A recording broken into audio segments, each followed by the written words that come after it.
मेरे भाइयों और उनकी बहनों, आप सबको स्वागत है अपने अपने चैनल पे फ्री एजुकेशन हब। हमने अभी तक क्या किया? हमने अभी तक जो हिंदू राष्ट्र हमारा कैसे बन रहा था, उसकी स्थापना कैसे की, उसकी नींव किसने डाली, हमने ये सब पढ़ा।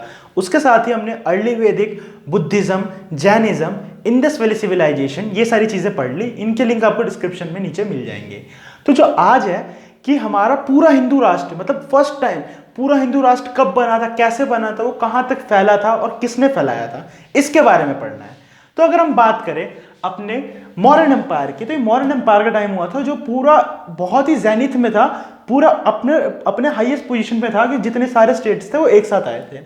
तो इसकी स्थापना किसने की थी? इसकी स्थापना करने वाले थे चंद्रगुप्त मौर्य। कौन थे? चंद्रगुप्त मौर्य। इन्होंने क्या किया था, जो धनानंदा थे, नंदा डायनेस्टी के, उनकी हत्या करके इन्होंने अपना मौर्यन साम्राज्य को फाउंड किया था। जो ये मौर्यन साम्राज्य है, इन्होंने किसकी मदद से फाउंड किया था? इन्होंने चाणक्य की मदद से फाउंड किया था। किसकी मदद से?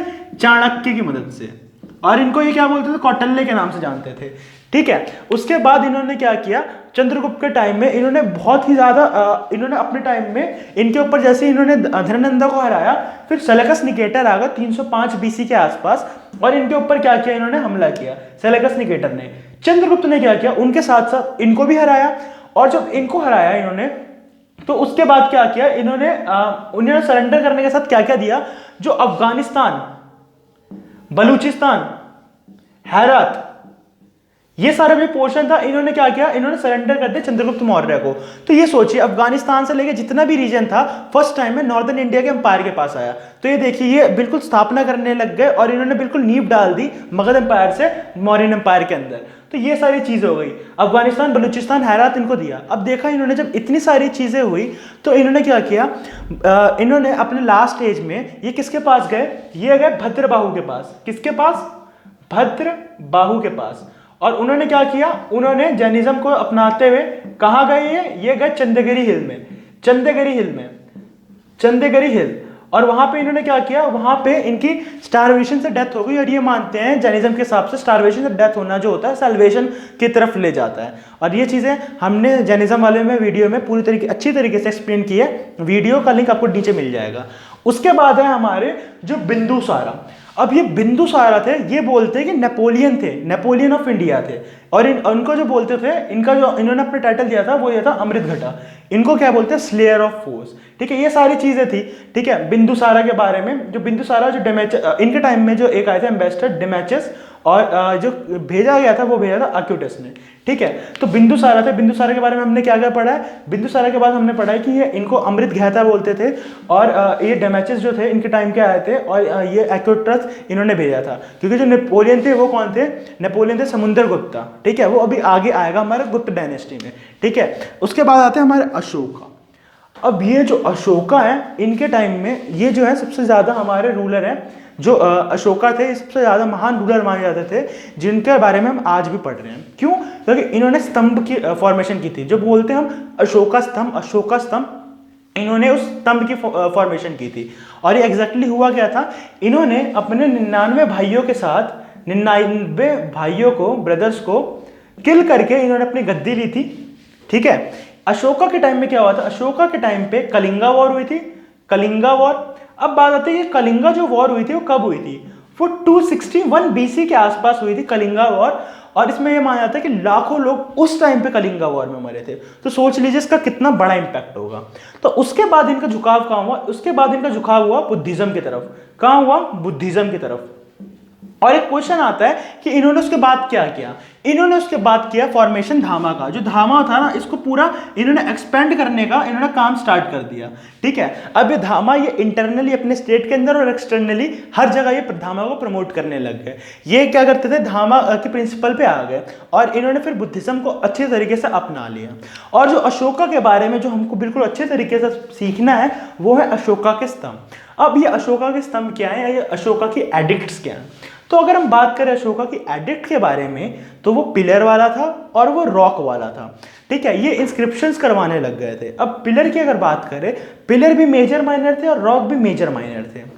जो मेजर पिलर था वो 14 इंस्क्रिप्शन थे उसके और वो 8 जगह पे पाए जाते थे। ठीक है, और जो माइनर था माइनर पिलर है उसके बारे में, उसके अंदर कौन सा आता है, भब्रू इंस्क्रिप्शन आता है। भब्रू इंस्क्रिप्शन में क्यों इंपॉर्टेंट है हमारे लिए, भब्रू इंस्क्रिप्शन इंपॉर्टेंट है क्योंकि ये वही इंस्क्रिप्शन है जो बताता है कि अशोका ने बुद्धिज्म धर्म को अपनाया था। उसके बाद आता है रॉक। जो रॉक है वो मेजर और माइनर आता है, ठीक है। जो मेजर है उसके अंदर 7 एडिक्ट आते हैं। कितने एडिक्ट आते हैं, 7 एडिक्ट्स।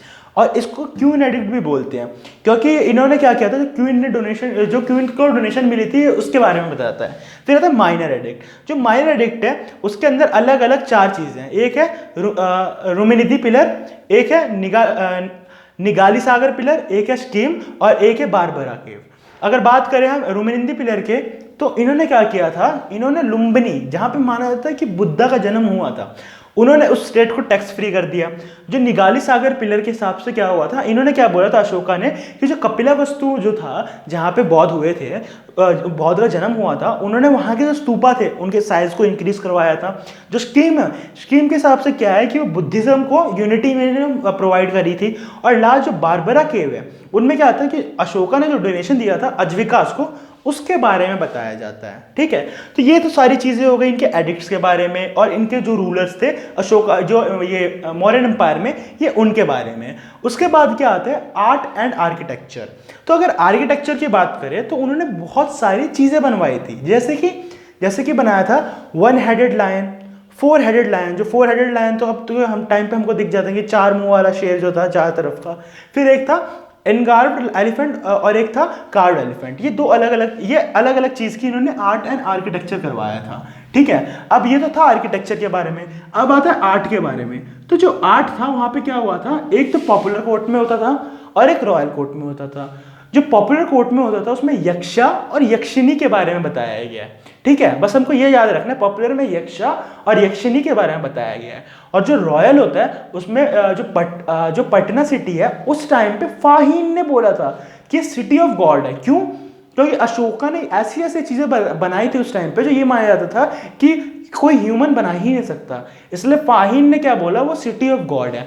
और लायन और एलिफेंट के तो उन्होंने जो एनकार्ड बताया था वो हमने आर्किटेक्चर में भी डिस्कस कर ही लिया। उसके बाद क्या आता है इनकी एडमिनिस्ट्रेशन। जो मॉडर्न एडमिनिस्ट्रेशन थी, अब पूछते हैं कि वो किस तरह की करेंसी यूज करते थे।